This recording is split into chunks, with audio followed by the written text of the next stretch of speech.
कल्पना कीजिए एक ऐसी दुनिया की जहां रात होते ही इंसानों के लिए घर से बाहर निकलना मौत को बुलाने जैसा है। क्योंकि अंधेरे में इंसानों का शिकार करने वाले डीमंस घूमते हैं। इन डीमंस में कुछ इतने खतरनाक है कि एक आम इंसान उसके सामने कुछ पल के लिए भी जिंदा नहीं रह सकता। लेकिन इन मॉन्स्टर्स का सामना करने के लिए कुछ इंसान भी मौजूद है। यह डीमन स्लेयर्स। इनके पास कोई सुपर पावर वाली आर्मी नहीं है, कोई मॉडर्न वेपन नहीं है, बस एक स्वॉर्ड, अपनी ब्रीदिंग टेक्निक और डीमन से लड़ने का जुनून है। लेकिन इस दुनिया में हर डीमन स्लेयर बराबर नहीं है। कुछ वॉरियर्स ऐसे हैं जो अकेले ही दर्जनों डीमंस का सामना कर सकते हैं, और दूसरी तरफ कुछ डीमंस ऐसे हैं जिनके सामने बड़े बड़े डीमन स्लेयर्स की ताकत भी बेकार साबित हो जाती है। लेकिन इन सब के ऊपर एक सवाल हमेशा खड़ा रहता है, इनमें सबसे ताकतवर आखिर कौन है? क्या वो इंसानों का सबसे पावरफुल वॉरियर है, या फिर डीमंस का राजा मुजान किबुत्सुजी, या फिर अपर मून डीमंस में कोई छुपा ऐसा मॉन्स्टर जिसकी ताकत के सामने हाशिरा तक मुश्किल में पड़ जाते हैं? और अगर मैं आपसे कहूं कि इस दुनिया का सबसे ताकतवर कैरेक्टर एक डीमन नहीं बल्कि एक इंसान था, एक ऐसा इंसान जिसका नाम सुनकर ही डीमंस तक डर कर कांपने लग जाते हैं, एक ऐसा स्वॉर्ड्समैन जिसने डीमन स्लेयर की दुनिया के सबसे खतरनाक डीमन को लगभग खत्म कर दिया था। लेकिन उसकी कहानी तक पहुंचने से पहले हमें इस दुनिया के उन वॉरियर्स और डीमंस को समझना होगा जो अपने आप में लेजेंड्स हैं। तो आज हम रैंक करेंगे डीमन स्लेयर की टॉप 8 मोस्ट पावरफुल कैरेक्टर्स की, और देखेंगे कि कौन पहुंचता है नंबर 8 से नंबर 1 तक, और आखिर में जानेंगे कि कौन है डीमन स्लेयर का सबसे ताकतवर कैरेक्टर। तो तैयार हो जाइए, क्योंकि इस लिस्ट में हम जैसे जैसे ऊपर जाएंगे पावर का लेवल इंसानी सीमा से बाहर जाता जाएगा। पर इस वीडियो में आगे बढ़ने से पहले वीडियो को लाइक और इस वीडियो को हाइप करना बिल्कुल न भूलें। Number 8, Giyu Tomioka. Giyu Tomioka demon slayer corps की वाटर हाशिरा है, जो जाने जाते हैं अपने शांत स्वभाव, कम बोलने वाला एटीट्यूड और लड़ाई के वक्त बिल्कुल ही अलग पर्सनैलिटी के लिए। गियू पहली बार तानजीरो और नेजुको से मिलने के बाद ही समझ जाता है कि नेजुको बाकी डीमन से अलग है, और यहीं से तानजीरो की पूरी कहानी एक नए रास्ते पर चली जाती है। गियू की सबसे बड़ी ताकत उनकी वाटर ब्रीदिंग टेक्निक है। वो इसके अलग अलग फॉर्म्स को इतनी सफाई से इस्तेमाल करते हैं कि उनकी स्वॉर्ड मूवमेंट पानी के फ्लो जैसी दिखलाई पड़ती है। लेकिन गियू की सबसे खास टेक्निक है उनकी खुद की बनाई हुई 11th फॉर्म डेड काम। इस टेक्निक में गियू कुछ समय के लिए एकदम शांत होकर सामने वाले के अटैक्स को काटने या रोकने की कोशिश करते हैं। उन्होंने अकाजा जैसे अपर रैंक डीमन के सामने भी शानदार परफॉर्मेंस दी थी। गियू के पास बाद में डीमन स्लेयर मार्क भी आता है, जिससे उनकी फिजिकल एबिलिटीज और भी बढ़ जाती है। पर वो सबसे पावरफुल कैरेक्टर तो नहीं, लेकिन हाशिरा के बीच उनकी फाइटिंग एबिलिटी उसे इस लिस्ट में जगह दिलाने के लिए काफी है। Number 7, Sanemi Shinazugawa. अब आते हैं एक ऐसे हाशिरा पर जिसे देखकर डीमंस भी समझ जाते हैं कि सामने कोई नॉर्मल इंसान तो बिल्कुल भी खड़ा नहीं है। Sanemi Shinazugawa the wind hashira. Sanemi का बचपन बेहद दुखद था। उनकी मां डीमन बन गई थी और सानेमी को अपने ही परिवार के खिलाफ लड़ना पड़ा। इसी घटना ने उनके अंदर डीमंस के प्रति जबरदस्त नफरत पैदा कर दी। सानेमी की फाइटिंग स्टाइल है विंड ब्रीदिंग।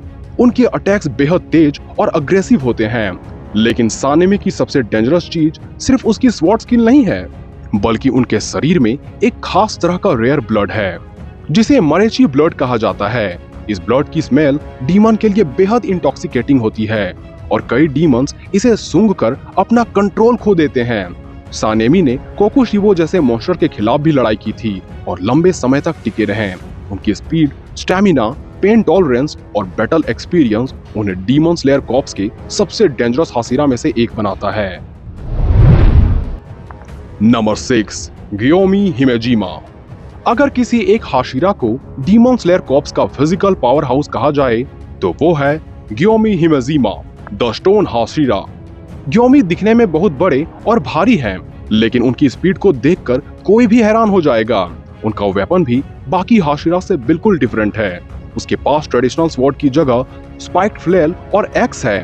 गियोमी की फाइटिंग स्टाइल है स्टोन ब्रीदिंग। इनकी ताकत इतनी ज्यादा है कि कोकुशिबो ने भी गियोमी को डीमन स्लेयर कॉर्प्स का सबसे पावरफुल वॉरियर माना था। गियोमी के पास डीमन स्लेयर मार्क भी अवेकन हो जाती है, और बाद में वो ट्रांसपेरेंट वर्ल्ड जैसी एडवांस्ड एबिलिटी भी इस्तेमाल कर सकता है। उनकी हियरिंग, रिफ्लेक्सेस, स्ट्रेंथ और बैटल सेंस बेहद खतरनाक है। सबसे खास बात, ग्योमी ने बचपन से ही अपने आंखों की रोशनी खो दी थी, फिर भी उन्होंने अपनी सेंसेस को इतना डेवलप किया कि वो बिना देखे भी ओपोनेंट्स की मूवमेंट को समझ सकते हैं। और जब कोकुशिबो के खिलाफ असली बैटल शुरू होती है, तब साफ दिखाई देता है कि ग्योमी आखिर इतने पावरफुल क्यों माने जाते हैं। नंबर 5, अकाजा। अब इंसानों से डीमन की तरफ बढ़ते हैं और यहाँ से पावर लेवल काफी ऊपर चला जाता है। अकाजा द अपर मून 3। अकाजा की कहानी डीमन स्लेयर की सबसे ट्रेजिक स्टोरीज में से एक है। इंसान रहते हुए उनका नाम था हाकुजी। उसने अपने पिता के इलाज के लिए चोरी तक की, लेकिन उसकी जिंदगी लगातार बदतर होती रही। बाद में उसने मार्शल आर्ट्स भी सीखी और एक बहुत पावरफुल फाइटर बन गया, लेकिन उसकी जिंदगी फिर एक ऐसी ट्रेजेडी में बदल गई जिसने उसे डीमन बना दिया।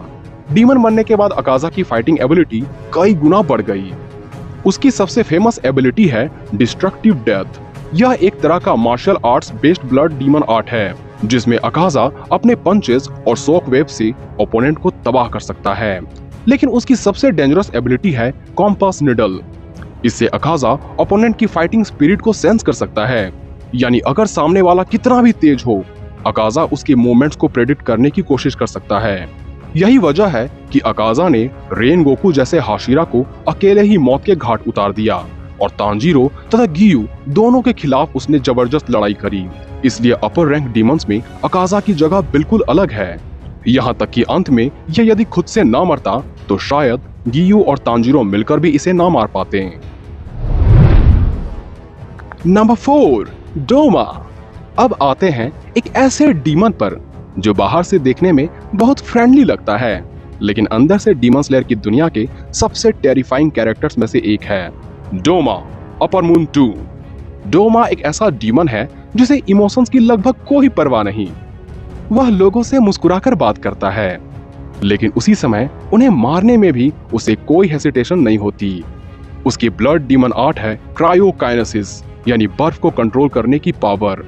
डोमा बर्फ से विशाल स्ट्रक्चर्स, वेपन और अपना क्लोन बना सकता है, और उसकी सबसे डेंजरस एबिलिटी में से एक है आइस क्लोन्स, जो उसकी फाइटिंग स्टाइल को कॉपी कर सकते हैं। डोमा इतना पावरफुल था कि शिनोबु को वह अकेले हैंडल कर गया और बाद में कनाओ और इनोसुके को भी उसके खिलाफ जानलेवा लड़ाई लड़नी पड़ी।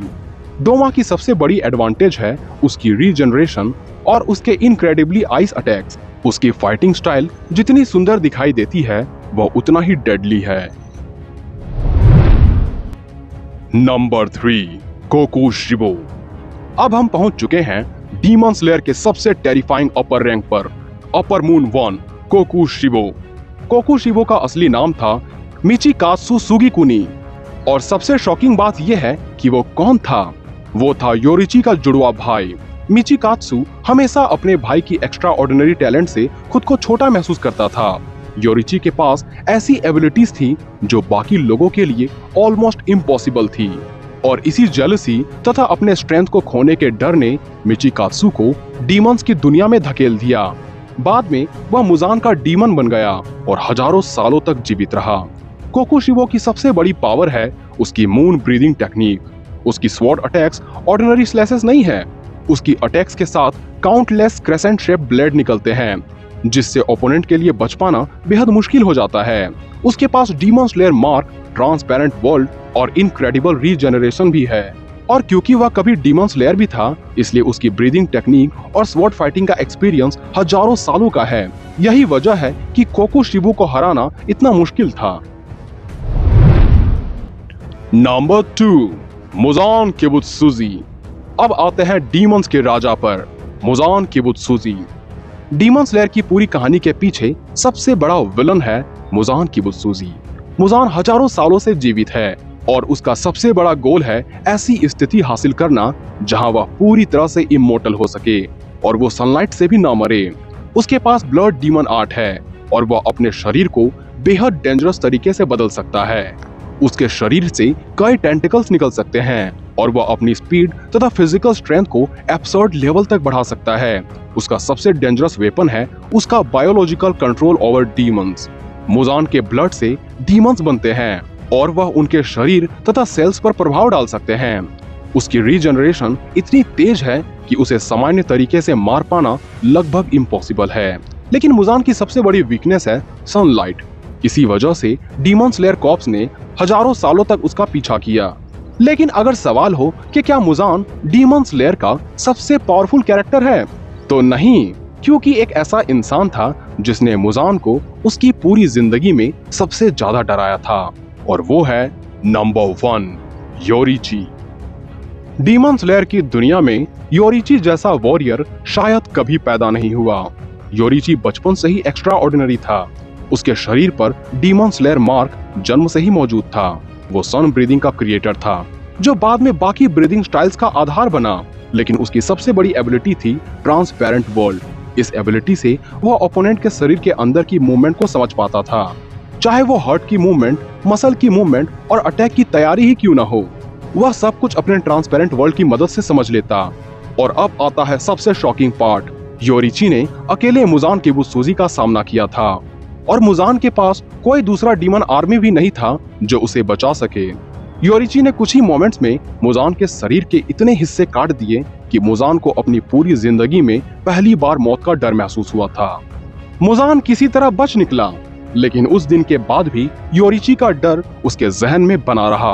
और सबसे शॉकिंग बात, योरीची इंसान था, कोई डीमन नहीं, कोई सुपरनैचुरल मॉन्स्टर नहीं, सिर्फ एक ऐसा स्वॉर्ड्समैन जिसकी स्किल बाकी सभी से काफी ऊपर थी।